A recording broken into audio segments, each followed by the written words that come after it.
La primera mitad del siglo XVII fue en toda Europa la gran era de la caza de brujas.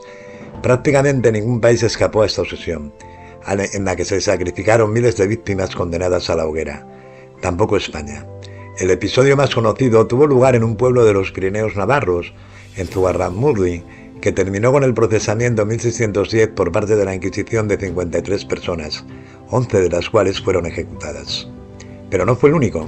Entre 1637 y 1643 se desarrolló en varios pueblos del Valle de Etena, en los Pirineos de Huesca, otro caso que tuvo mucho eco.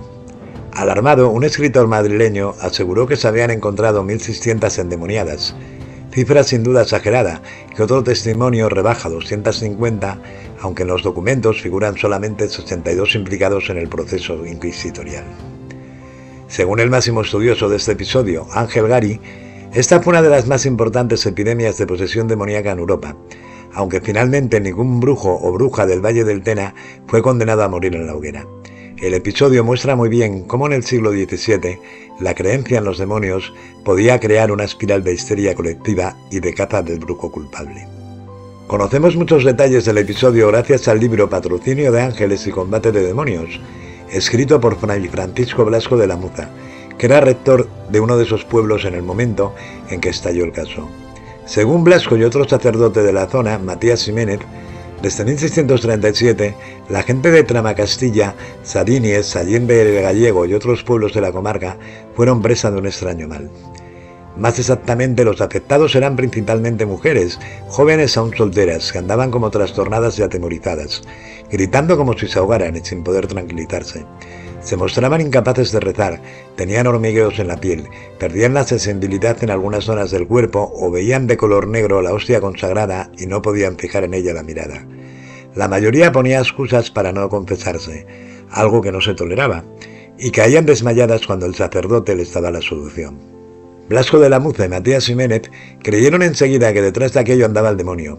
En su libro Blasco se refiere al episodio como una fiera invasión de Satanás, uno de los sucesos más raros en materia de energúmenos que vio el mundo, así por el número de ellos como por los terrores y el efecto del demonio que se ha experimentado. Además, como los pueblos estaban a apenas 2 leguas de la frontera, cabía sospechar que los demonios habían penetrado desde Francia, donde en los años anteriores habían estallado varios casos de brujería y posesiones. Tras consultar con el obispo de Huesca, los sacerdotes decidieron combatir a los demonios para desterrarlos de las parroquias. Organizaron procesiones y ayunos y celebraron ceremonias colectivas de exorcismos en las iglesias para expulsar a los demonios de los cuerpos de las espiritadas, que era como se llamaba las posesas. Estas sesiones agotadoras duraban varias horas, a veces de la mañana a la noche. Sugestionadas por los sacerdotes, las jóvenes mostraban enseguida señales de posesión. Los religiosos contaron que en la oreja de una de las posesas apareció una horrible imagen negra que representaba al diablo.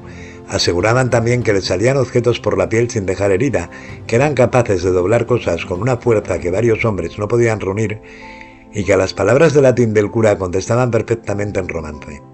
Las mujeres veían apariciones en cualquier lugar. La Muza cuenta el caso de una joven que estaba cosiendo y que creyó ver un demonio que entraba en su aposento disfrazado de sacerdote, con los ojos que le centelleaban como rayos, al que consiguió expulsar haciendo la señal de la cruz y arrojándole una jarra. Para ayudar a los 2 sacerdotes llegó a la zona un fraile, enviado por la Inquisición aragonesa, Fray Luis de la Concepción. En un libro publicado varios años después, este famoso profesor, teólogo y exorcista explicó su actuación en Tramacastilla, en términos que parecen surrealistas. Según aseguraba, lo primero que hizo con la iglesia abarrotada de gente fue practicar un exorcismo espectacular. Puso su estola sobre el cuello de una mujer poseída y mandó al párroco que diera la orden de que se manifestaran todos los demonios que se escondían en aquellos feligreses. Fue terminar de decirlo y más de 200 mujeres, las más doncellas, fueron levantadas en el aire, que casi tocaban la bóveda de la iglesia, girando por el aire y con tanta decencia asentadas como cuando lo estaban antes de dicho precepto y maldición, a lo que siguió una varaunda de gritos y palmadas. No fue eso todo.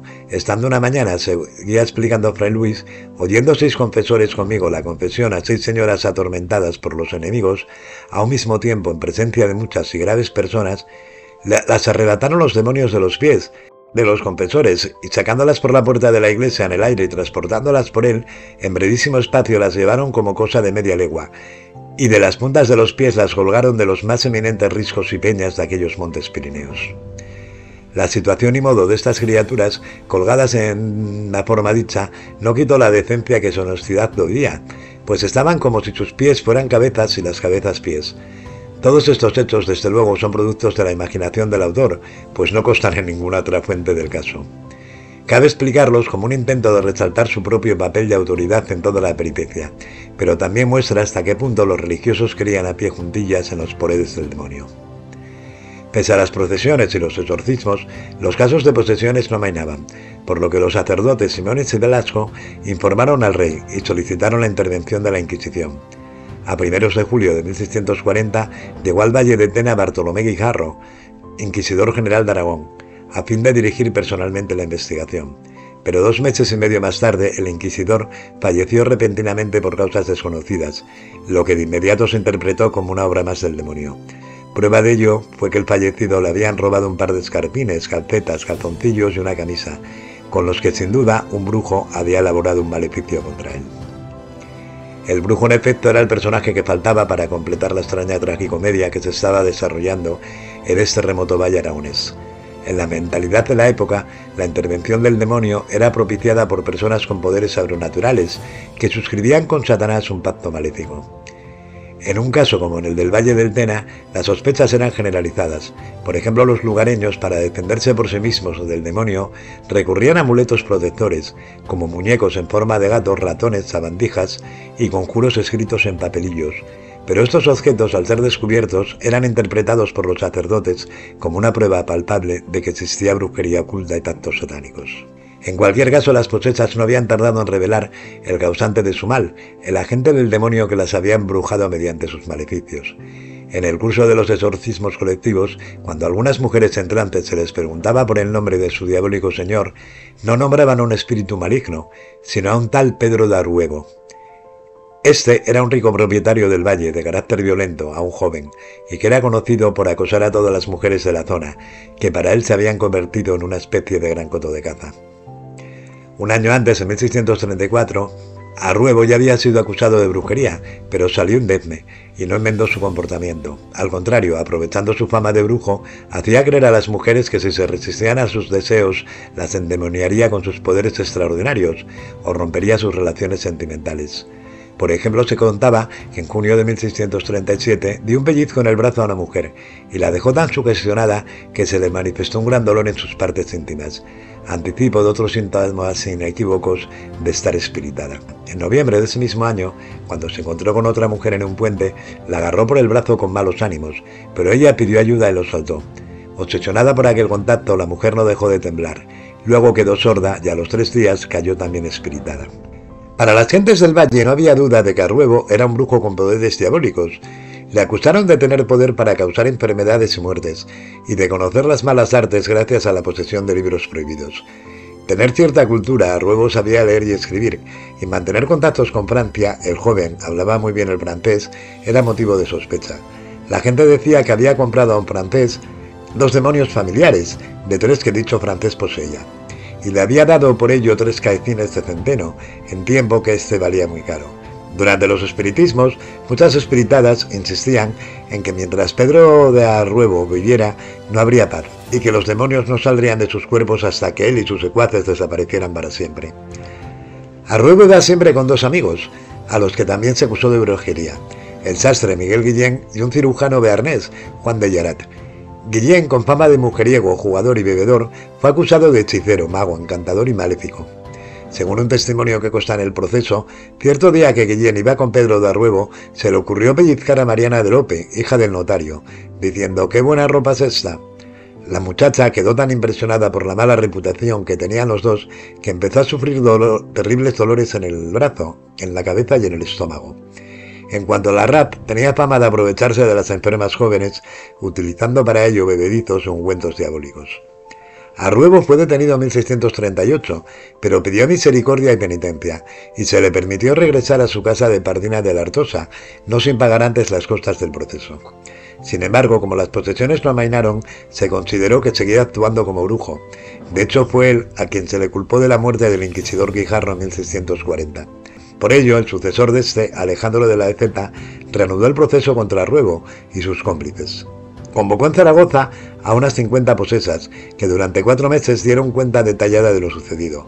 A Ruebo fue nuevamente detenido, acusado de ser brujo, mago, hechicero, encantador de muchos años a esta parte y que tenía demonios familiares con los cuales hacía innumerables y gravísimos daños. El reo se defendió con mucha serenidad al ser interrogado, sin caer en contradicciones. En todo momento negó ser un brujo, solo admitió que se aprovechaba de las mujeres para gozar de ellas. Soportó asimismo con entereza la tortura que se aplicaba a los reos recalcitrantes. Fue acusado incluso de cometer bestialismo, acto que finalmente admitió haber realizado con una becerra pequeña a la edad de 12 años. Finalmente, en 1642, fue condenado a un total de 10 años de servicio en las galeras del rey, 5 por el delito de bestialismo y otros 5 por la causa de la fe. Sin embargo, no consta ningún documento que hubiera cumplido la condena, y únicamente Blasco Lazuma afirma que murió en la cárcel.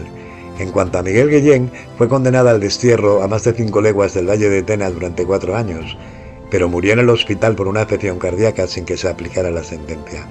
Larrap, en cambio, salió absuelto.